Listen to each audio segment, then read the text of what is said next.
જય જલારામ, જય શ્રી કૃષ્ણ. 3 પેઢીના વ્લોગમાં તમારું સ્વાગત છે. ચલો ફ્રેન્ડ્સ, આપણે જો આજે અત્યારમાં કિચનનું કામ ચાલુ કર્યું. કિચન સાફસૂફ કરવાનું છે. આ છે દિવાળીમાં બરાબર નહોતું થયું ને, એટલે અત્યારે આ બધું આપણે કાઢ્યું છે. દિવાળી જેવો માહોલ થઈ ગયો છે અત્યારે અમારે.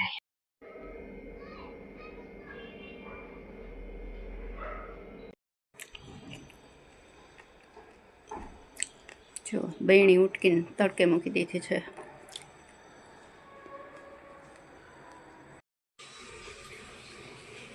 આ થોડાક ડબરા ઉટકી નાખ્યા, બાકી બધું હજી બાકી છે. ચલો ફ્રેન્ડ્સ, જુઓ દિવાળીનું કામ કરતા હોય એવું લાગે છે ને. જુઓ, ચલો ફ્રેન્ડ્સ, આજે થોડુંક કિચનમાં સાફસૂફ કરી નાખી અને થોડાક વાસણ ઉટકી નાખી. જો આ ડબરા આટલા ઉટકી ને સુકાવા મૂક્યા છે.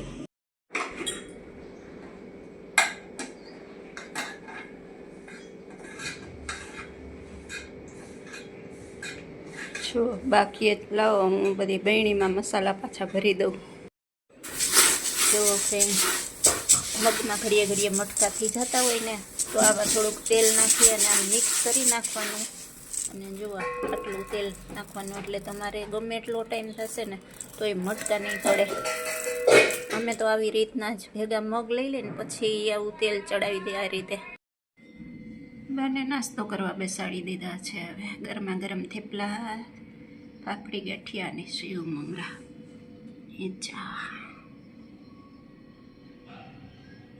લ્યો બા, તમે નાસ્તો કરી લ્યો. તો ફ્રેન્ડ્સ, બાને નાસ્તો આપી દીધો છે અને આપણે તો સલાડ જ ખાવું છે. આપણે બહુ ભૂખ છે નહીં, એટલે સલાડ ખાવાનું છે.